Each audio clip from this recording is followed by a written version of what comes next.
हम सभी भगवान के गॉडली स्टूडेंट हैं। हम आप ब्राह्मण आत्माओं को स्वयं परम आत्मा पढ़ा रहा है। पढ़ाई में एम ऑब्जेक्ट होती है, तो जब भगवान पढ़ा रहा है तो एम ऑब्जेक्ट भी बहुत ऊंची होगी। वो एम ऑब्जेक्ट है मुक्ति और जीवन मुक्ति। मुक्ति सबको मिलेगी, लेकिन ब्राह्मण आत्माओं का एम ऑब्जेक्ट है कि कर्मातीत बनना, पास विद आनर बनकर मुक्ति में चलना।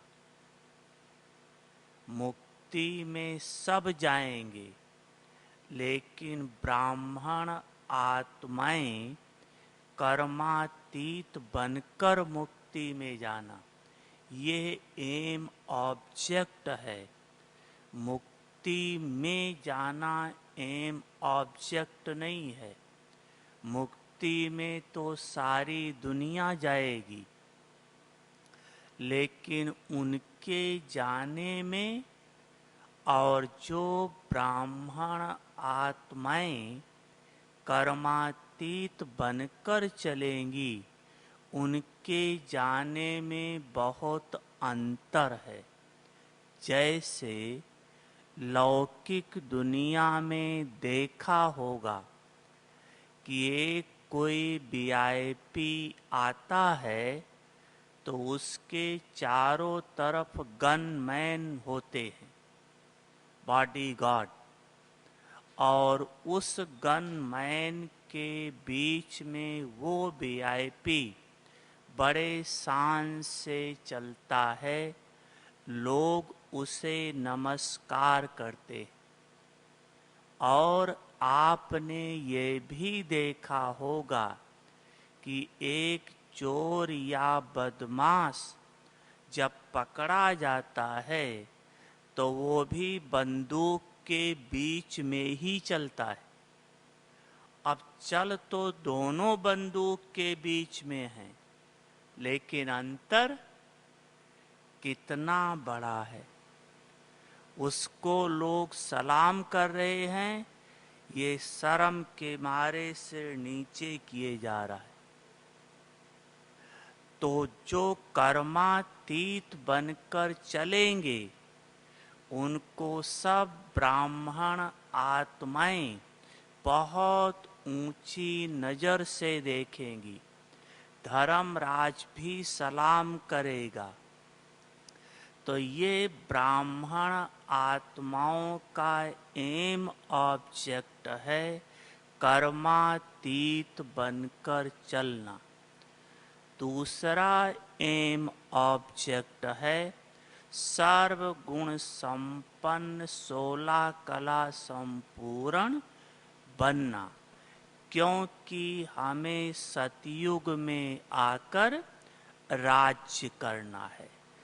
तो ये दोनों एम ऑब्जेक्ट प्रैक्टिकल हमारे जीवन में आ जाए, अर्थात हम आत्माएं कर्मातीत भी बन जाएं और सर्वगुण संपन्न 16 कला संपूर्ण भी बन जाएं। उसकी विधि बाप दादा मुरली में बता रहा है।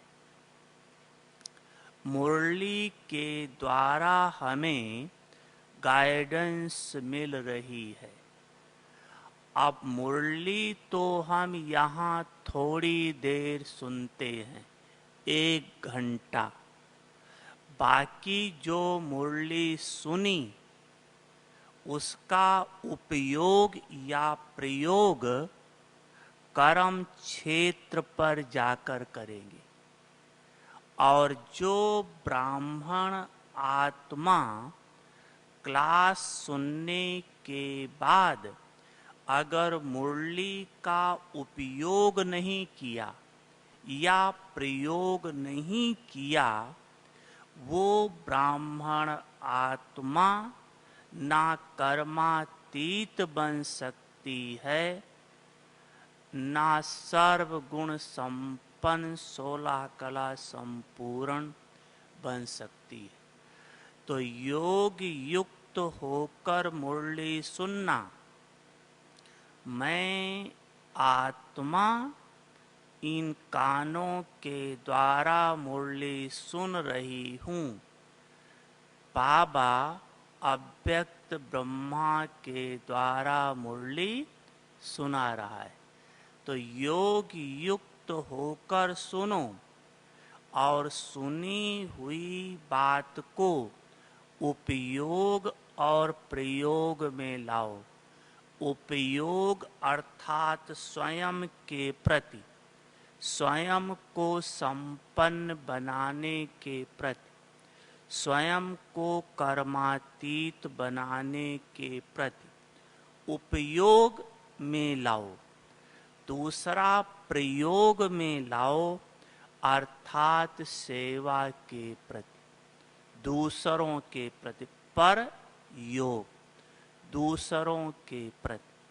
तो जो ब्राह्मण आत्माएं ये दोनों काम करती हैं, उपयोग और प्रयोग, वो संपूर्ण बन जाती है, कर्मातीत बन जाती है। क्योंकि गॉडली स्टूडेंट की विशेषता ही है एक रेगुलर एंड पंक्चुअल मुरली सुनना।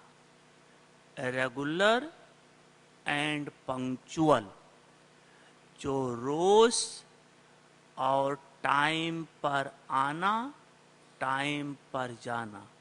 Regular and punctual and homework, अर्थात जो मुरली में सुना उसको उपयोग या प्रयोग में लाना। ये है स्टूडेंट की विशेषता। अगर स्टूडेंट रेगुलर एंड पंक्चुअल नहीं है तो पढ़ाई बुद्धि में बैठ नहीं सकती। ये उसको ड्रामा अनुसार सजा मिलेगी। सजा भगवान देता नहीं है, लेकिन ऑटोमेटिक मिल जाती है। अब जो यहाँ समर्पित हैं, जिनकी सेवा है उस समय, उनकी बात छोड़ के बाकी जो ऐसे हैं और रेगुलर मुरली नहीं सुनते हैं या पंक्चुअल नहीं हैं, उनको भगवान का आशीर्वाद नहीं मिलता है, टीचर की दुआ नहीं मिलती। उनकी बुद्धि में पढ़ाई बैठेगी ही नहीं। पढ़ाई बैठने का मतलब है कि सुनने के बाद उमंग आए कि मुझे करना है और करने लग पड़े, वो नहीं होगा। जैसे सुनते हुए कोई श्रापित बुद्धि हो जाती है तो कुछ बुद्धि में बैठता नहीं, सुनते हुए जैसे अनसुना हो जाता है। अनसुना करते नहीं हैं, लेकिन हो जाता है श्राप बस। श्राप बाबा देता नहीं है, लेकिन ऑटोमेटिक मिलता है। तो रेगुलर एंड पंक्चुअल, तो जो बच्चे मुरली का उपयोग और प्रयोग करते हैं उनको 8 फायदा होता है। 8 फायदा होता है और उस 8 फायदा के आधार से वो कर्मातीत या सर्वगुण संपन्न 16 कला संपूर्ण बन जाते हैं। वो 8 फायदा है। पहला फायदा है व्यर्थ से बच जाते हैं, व्यर्थ से बचते हैं। व्यर्थ चिंतन, व्यर्थ देखना, सुनना, बोलना सबसे बच जाते हैं। दूसरी बात, समर्थ का खाता जमा होता जाता है। समर्थ का खाता जमा होता जाता है। तीसरी बात, भगवान की आज्ञा की पालना का फल भगवान के आशीर्वाद की प्राप्ति होती है। भगवान का आशीर्वाद मिलता है। चौथी बात, भाग्य का खाता जमा होता जाता है, भाग्य बढ़ता जाता है। इसको अभी एक्सप्लेन करेंगे। चौथी बात, भाग्य बढ़ता जाता है। पांचवी बात है, भगवान का वरदान प्राप्त होता है। भगवान का वरदान प्राप्त होता है। छठी बात है कि ऐसी आत्मा से चलन और चेहरे से सेवा होती रहती है। चलन और चेहरे से सेवा होती रहती है। सातवीं बात है, ऐसी आत्मा बहुत जल्दी संपन्न बन जाएगी। जो उपयोग और प्रयोग करेगी ये बहुत जल्दी संपन्न बन जाएगी। और आठवीं बात है, कर्मातीत बन जाएगी। कर्मातीत बन जाएगी। अब इन 8 में आप पहली बात देखो कि व्यर्थ से बच जाएंगे। व्यर्थ में हमारा संकल्प भी है, दृष्टि भी है, बोल भी है, कर्म भी है। तो व्यर्थ से अगर बचेंगे तो आप समर्थ बनेंगे। जैसे कई बार बाबा मुरली में एग्जाम्पल देता है कि कई बच्चे अमृत बेले योग में या मुरली के द्वारा बहुत ज़्यादा आत्मा में शक्ति भर लेते हैं। उस समय स्वयं को महारथी बलवान समझते हैं, लेकिन सारा दिन व्यर्थ पर कंट्रोल न होने के कारण थोड़े समय के बाद शक्तिहीन हो जाते हैं। जैसे एक टंकी है पानी का, उसमें मोटर लगाकर फोर्स से पानी भर दो तो फोर्स से तो भर जाएगा, लेकिन अगर उसमें लीकेज है तो थोड़े समय के बाद टंकी फिर खाली हो जाती। तो व्यर्थ संकल्प लीकेज है। आपकी जितनी शक्ति जमा किया, जितना ज्ञान का खजाना भरा था कि मैं करूँगा, अवश्य करूँगा, उमंग आया था, वो अगर आप यहाँ से जाने के बाद उठते ही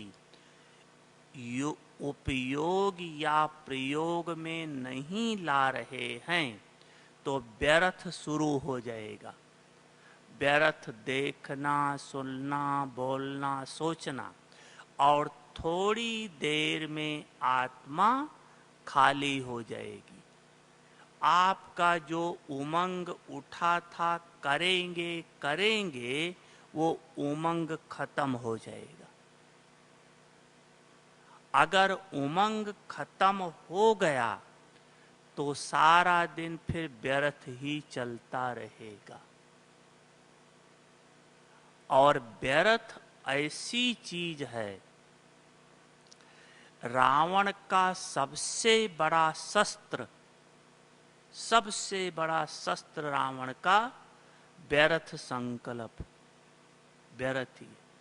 सुनने में सबसे सहज है, व्यर्थ चला, लेकिन व्यर्थ सबसे बड़ा शस्त्र रावण का है। देखो, अगर कोई एक देश दूसरे देश पर अटैक करता है तो दो बात करता है। अगर वो दो बातों पर विजय प्राप्त कर ली तो वो देश को जीत लेगा।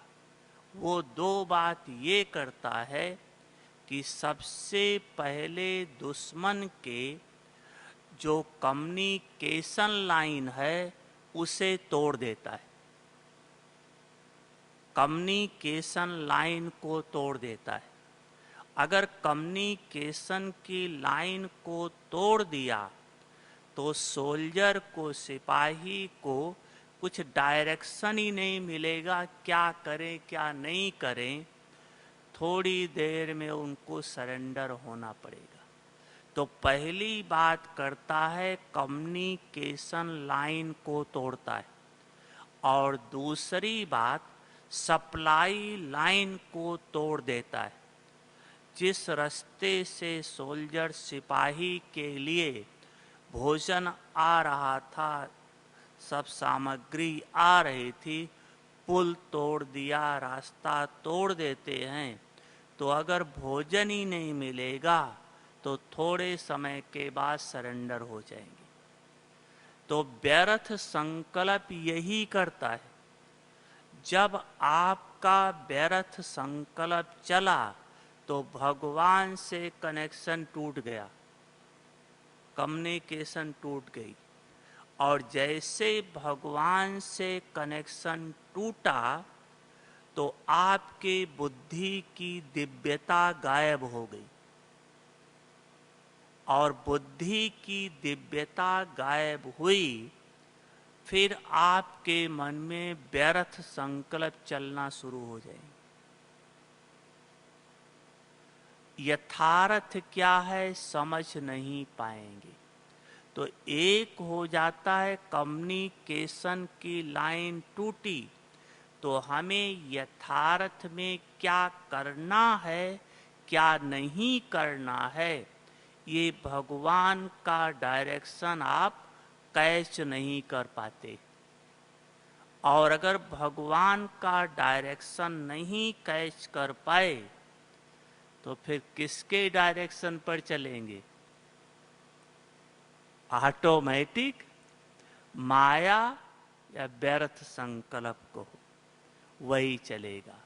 तो पहली विधि कम्युनिकेशन की लाइन तोड़ता है।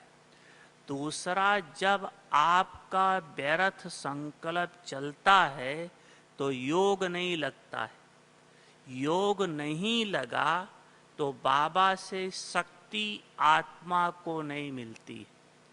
अगर बाबा से शक्ति नहीं मिली तो थोड़े समय के बाद आत्मा कमजोर हो जाती। और जैसे कमजोर हुई, माया तुरंत आपके ऊपर हावी हो जाएगी। तो व्यर्थ संकल्प से बच जाएंगे। अगर मुरली सुनने के बाद जो सुना है उसको चाहे उपयोग में लाओ सो के प्रति, चाहे सेवा के प्रति लाते रहो तो व्यर्थ से बच जाएंगे। पहला फायदा। दूसरा फायदा है आपका समर्थ का खाता बढ़ता जाएगा। जब व्यर्थ बचा, व्यर्थ से मुक्त हुए, तो आप बाबा के मुरली की बात ही सोचोगे, या उपयोग में लाओगे या प्रयोग में लाओगे।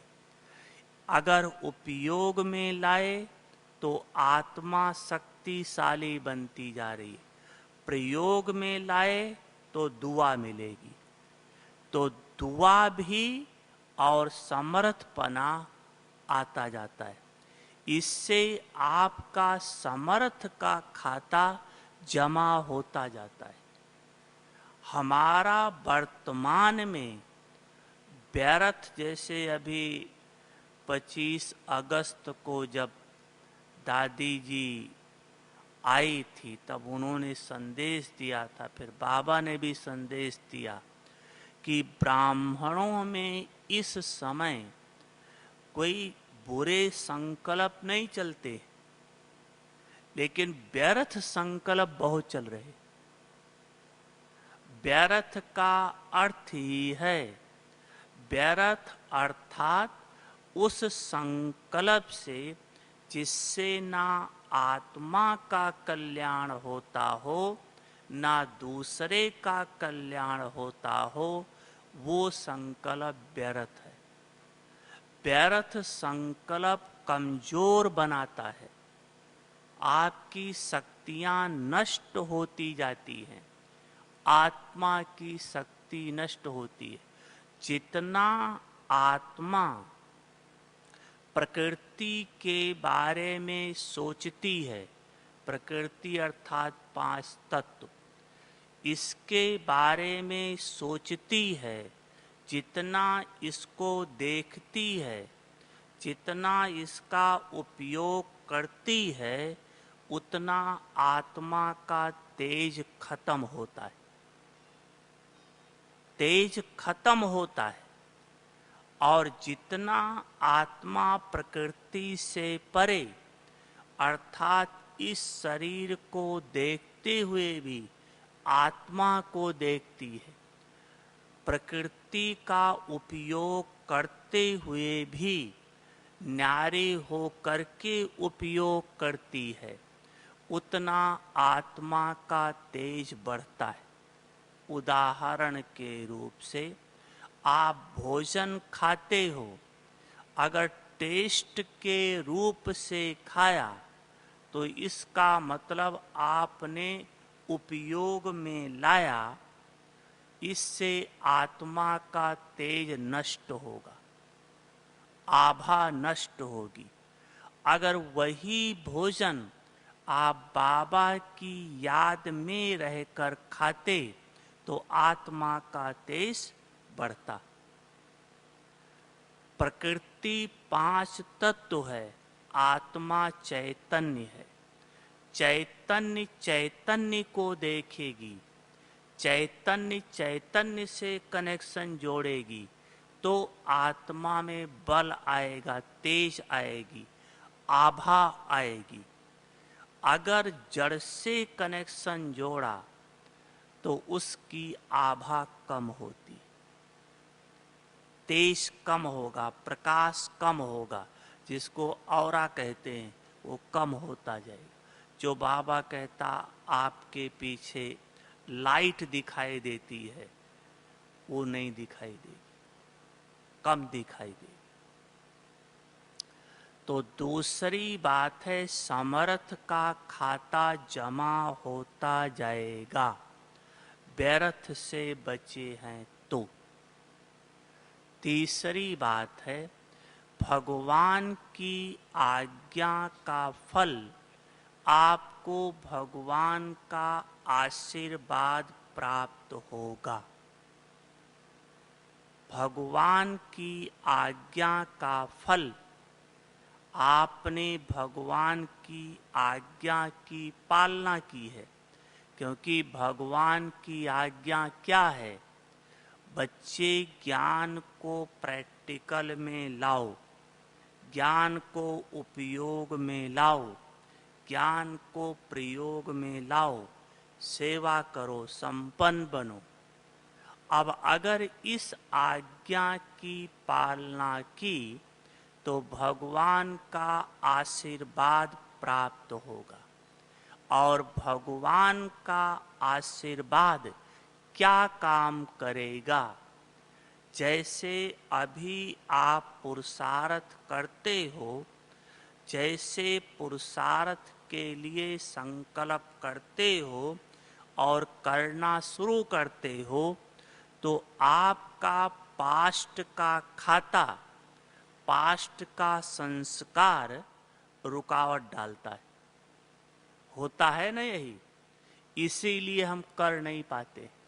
नहीं तो सब ब्राह्मण चाहते हैं हम बाप समान बन जाएं, सब चाहते हैं महान बन जाएं, लेकिन इनका पास्ट का खाता रोकता है। जैसे आप संकल्प करोगे कि मैं ज्योतिर्बिंदु आत्मा हूँ, तो पास्ट का संस्कार कि हम शरीर हैं, तुरंत शरीर सामने आता है, मन की आँखों के सामने। आप सोचेंगे मैं परम धाम की निवासी हूँ, याद आ जाएगी ये दुनिया। पास्ट का खाता है। तो पास्ट का खाता या पास्ट का संस्कार ये हमें पुरुषार्थ में आगे बढ़ने नहीं देता है। बहुत युद्ध चलती है, लेकिन मम्मा बाबा को बाबा का आशीर्वाद ये रोक नहीं पाया। भगवान का आशीर्वाद क्या करता है? मम्मा बाबा सबके सामने पास्ट के संस्कार या पास्ट का खाता सबके पास है, लेकिन जिसको भगवान का आशीर्वाद प्राप्त है उसको पास्ट का खाता रुकावट नहीं डाल पाता है। भगवान का आशीर्वाद पास्ट के खाते को दबा देता है। भगवान का आशीर्वाद साधारण बात नहीं है, दबा देता है। अभी हमारा पास्ट का खाता पावरफुल हो जाता है, हम दब जाते। लेकिन जिसको भगवान का आशीर्वाद प्राप्त है उसे पास्ट का खाता दबा देता है, पुरुषार्थ में रुकावट नहीं आने देता है। अगर शरीर बीमार भी पड़ा तो बीमारी का अनुभव नहीं होने देता है। कोई समस्या आई तो समस्या मन के ऊपर प्रभाव नहीं डालने देती। ये भगवान का आशीर्वाद काम करता है। इसलिए वो आत्मा एकदम निर्विघ्न बन करके दौड़ती जाती। ये भगवान का आशीर्वाद काम करता है। और आशीर्वाद की प्राप्ति का आधार ही है आज्ञाकारी बनना।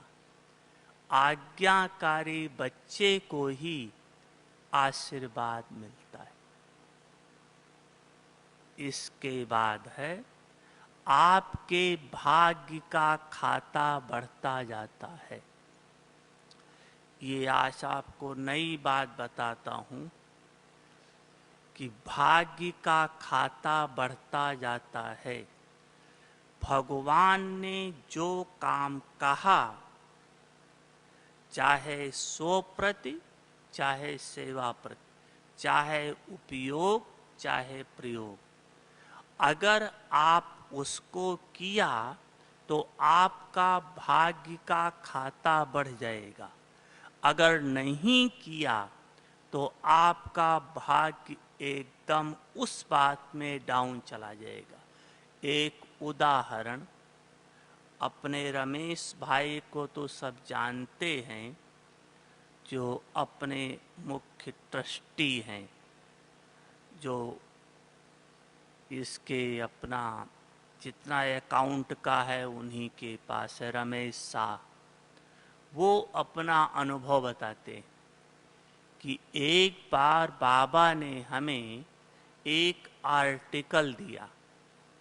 ये बहुत ध्यान से सुनना। आर्टिकल दिया और बाबा ने शाम को दिया और कहा इसको तुम पढ़ करके करेक्ट करके दो, सुबह ये आर्टिकल हमें भेजना है। तो रमेश भाई ने शाम को दिया था, तो सोचा ठीक है, तो छोटा सा आर्टिकल है, सुबह करेक्ट कर देंगे, थोड़ी देर तो लगेगा। उन्होंने सुबह पर छोड़ दिया, रात को नहीं किया। और सुबह कुछ ऐसा काम, क्लास में चले गए तो बोला क्लास के बाद आते करेक्ट करके बाबा को दे दूंगा। तो जब क्लास में गए, क्लास पूरा हुआ, तो बाबा ने पूछा रमेश से, बच्चे तुमने करेक्ट किया, उसे दे दो, अभी भेजना है। तो बोला बाबा मैं अभी करके दे देता हूँ, 5 मिनट तो लगेगा। बाबा ने कहा बस उसको वापस दे दो। रमेश भाई इतना कम से कम 5-7 बार बाबा से कहा, बाबा आप मुझे दे दो, मैं अभी करेक्ट करके दे देता हूँ, आप मुझे दे दो, अभी करेक्ट करके दे देता हूँ। बाबा ने कहा ना, भगवान का काम तो रुकेगा नहीं। अब जिसका भाग्य बनना है उसका भाग्य बनेगा, तुम्हारा भाग्य तो गया। बहुत बड़ी बात है ये। जो बाबा ने कहा अगर किया तो भाग्य बनेगा, नहीं किया तो नुकसान कुछ नहीं होगा, भगवान का काम तो होना ही है। दूसरे का भाग्य भगवान बना देगा। इसलिए कई ऐसे सोचते हम ये नहीं करेंगे तो शायद कुछ काम रुक जाएगा। भगवान का काम कुछ रुकने वाला नहीं। फिर बाबा ने रमेश भाई को आर्टिकल दिया नहीं, दूसरे से करेक्ट करवाया। तो जो ज्ञान का प्रयोग करते हैं, जो मुरली सुनते उपयोग में लाते हैं, जो भगवान ने कहा वो करते हैं, तो उनका भाग्य बढ़ता जाता है। भगवान आया ही है बच्चों का भाग्य बनाने के लिए, और भाग्य बनाने की विधि बता रहा है। अब उस विधि पर चलेंगे तब तो भाग्य बनेगा। अगर विधि पर नहीं चलेंगे तो कहां से बनेगा। इसके बाद भगवान की आज्ञा की पालना अर्थात उपयोग प्रयोग में लाने से आप बहुत जल्दी संपूर्ण बन जाएंगे। संपूर्ण बनने की विधि है। देखो, अगर आप रोज मुरली सुनने के बाद एक पॉइंट अगर आप रोज अपने लिए ले लो, एक पॉइंट, अगर एक पॉइंट रोज अपने लिए प्रयोग में लाओ, चाहे सेवा प्रति चाहे 100 प्रति, अगर कोई वो पॉइंट सारे दिन में 7-8 घंटा 10 घंटा अगर उस पॉइंट पर कोई लगातार अटेंशन दे दे, तो वो पॉइंट आपकी बन जाएगी या नहीं बन जाएगी? बोलो पांडव, बन जाएगी ना। तो अगर एक दिन में एक पॉइंट धारण हो जाए तो 30 दिन में 30 पॉइंट हो जाएगी। संपूर्ण बनने में देरी लगेगी? शक्तियां संपूर्ण बनने में देरी लगेगी, लेकिन नहीं, हम करते नहीं, ना उपयोग करते हैं ना प्रयोग में लाते। आप एक दिन करके देखो, हमने तो आज की एक पॉइंट लिया था, बस वरदान से मन, बुद्धि और दिल जब योग में बैठो, तीनों एक साथ ही हो, तो आपका योग सहज हो जाएगा। प्रार्थना, आराधना सब छूट जाएगी, समानता का अनुभव होने लगेगा। और उसका देखा, जितना अटेंशन थोड़ा सा देते हैं तो वो अभ्यास जैसे बैठने तुरंत कनेक्शन जुड़ जाता है, प्राप्ति होने लगती है। तो अगर कोई एक बात पर अटेंशन दे दे, रोज देते रहे, तो संपूर्णता जल्दी प्राप्त हो सकती है। हम सब क्या करते हैं? मन को खाली छोड़ देते।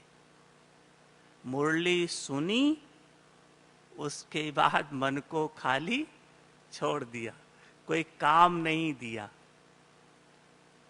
और आप सब जानते हैं, अगर मन को काम नहीं दिया तो क्या कहा गया है? खाली मन।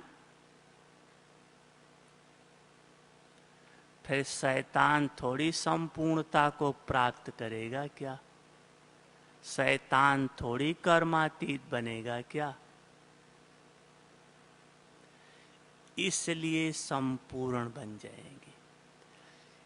इसके बाद देखो, अगर उपयोग या प्रयोग में लाते हो तो इससे आप कर्मातीत जल्दी बन जाएंगे। कर्मातीत, क्योंकि सारा दिन किसी न किसी रूप से बाबा की याद रहेगी, चाहे बाप के रूप से, चाहे टीचर के रूप से, चाहे सतगुरु के रूप से। क्योंकि या तो उपयोग कर रहे हो ज्ञान का या प्रयोग में ला रहे हो। इससे आपका बुद्धि योग बाबा के साथ जुटा ही रहेगा। तो जितना आत्मा को निरंतर बाबा की याद बनी हुई है, उतना आत्मा का विक्रम विनाश होता जा रहा है। आत्मा प्योर बनती जा रही है, आत्मा शुद्ध बनती जा रही है, तो कर्मातीत बन जाएगी। इसके बाद है चलन और चेहरे से सेवा होती रहेगी। ये अपने चेहरे पर प्रभाव, जो आप सोचते हैं उसका प्रभाव इस चेहरे पर पड़ता है। जो चीज आप सोचते हैं, जो आपका संकल्प चलता है, उसका पहला प्रभाव नयन पर, दूसरा मस्तक पर, तीसरा चेहरे पर। तीन मुख्य, और यही मुख्य है। कोई देखता है तो क्या देखेगा? पहले यही देखता है। तो चलन और चेहरा, आपका चेहरा जो सोचते हैं वो चेहरा बताता है। अगर आप देखो कोई खुशी की बात आप सोच रहे हैं, तो आपका चेहरा खिल जाएगा या नहीं? आंखें वैसे हो जाएंगी या नहीं? ऑटोमेटिक हो जाती। तो जब आप बाबा की बातें सोच रहे हो या प्रयोग में ला रहे हो, सेवा कर रहे हो, तो उससे आपका नयन भी वैसे बनता जा रहा है, आपका मस्तक भी उसी तरह से चमक रहा है, और आपका चेहरा भी खिला रहेगा। ऑटोमेटिक चलन और चेहरे से सेवा होती रहेगी। जो हम चाहते हैं, बाबा जो चाहता है कि आपके चलन और चेहरे से सेवा होती रहे, ऐसे चेहरे से सेवा नहीं होगी। और अगर ज्ञान या बाबा की याद आपके बुद्धि में चल रही है तो आपका चाल चलन बहुत रायल हो जाएगा। आप खुद अनुभवी होंगे।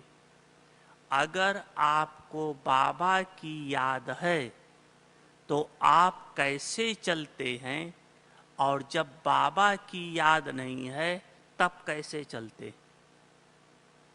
है अनुभव या नहीं? बाबा की याद नहीं है तो फट फट फट फट चलेंगे, और अगर याद है बहुत गंभीरता से चलेंगे।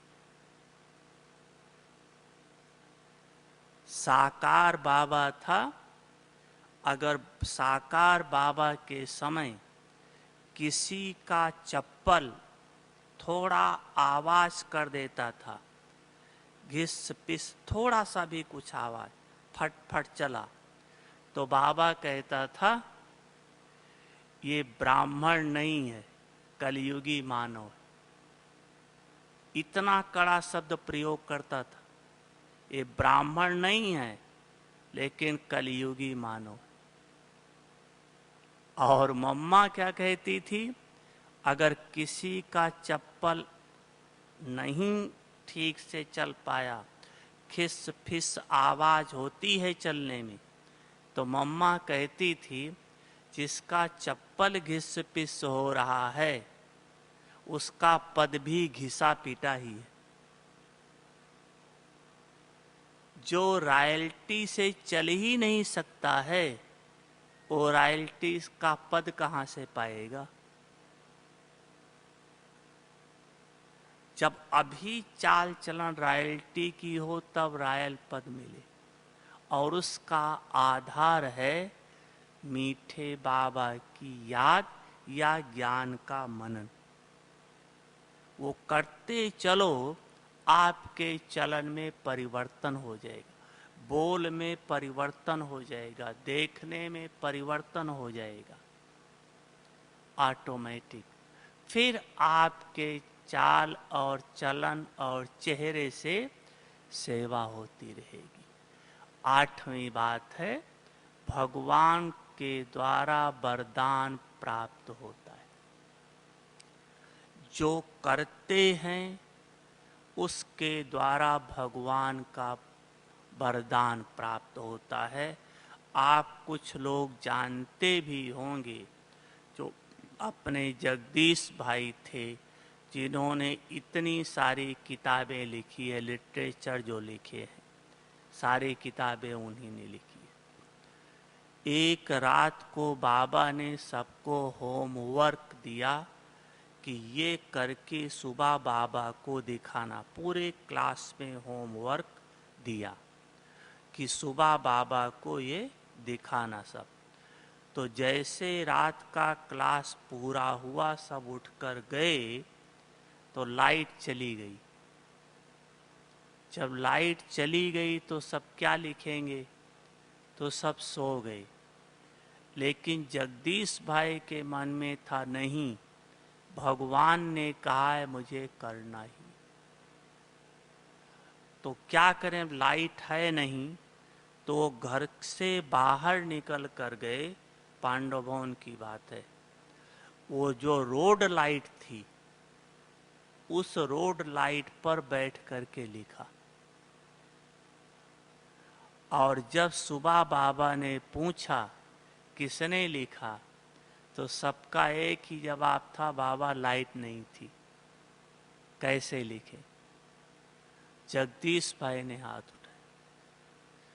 तब बाबा ने उसी समय जगदीश भाई को संजय का वरदान, विद्यापति का वरदान, गणेश का वरदान, सारा वरदान उसी समय भगवान ने जगदीश भाई को दे दिया।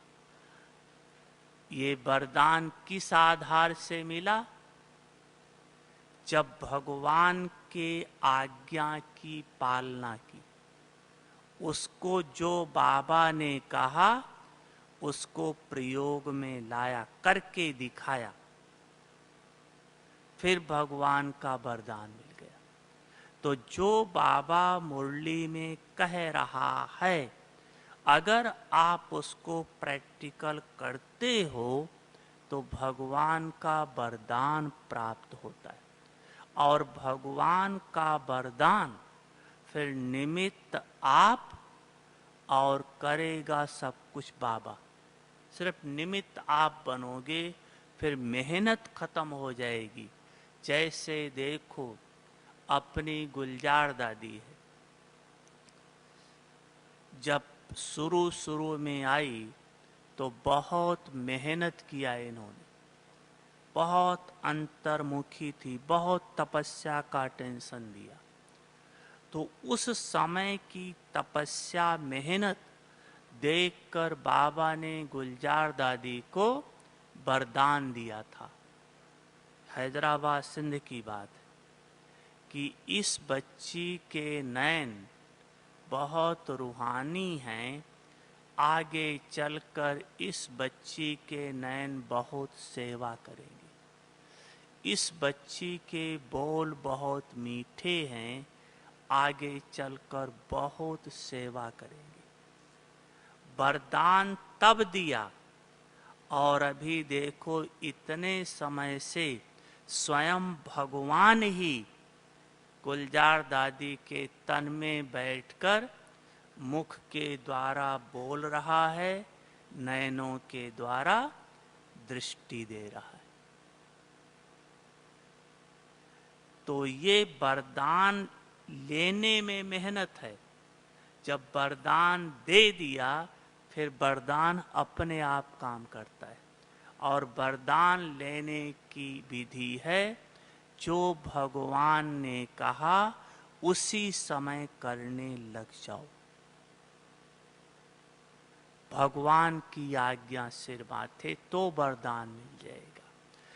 इसलिए आप मुरली सुनते समय योग युक्त होकर सुनो और फिर मुरली का उपयोग और प्रयोग में लाओ, तो आत्मा जल्दी ही कर्मातीत, संपन्न और संपूर्ण बन जाएगी।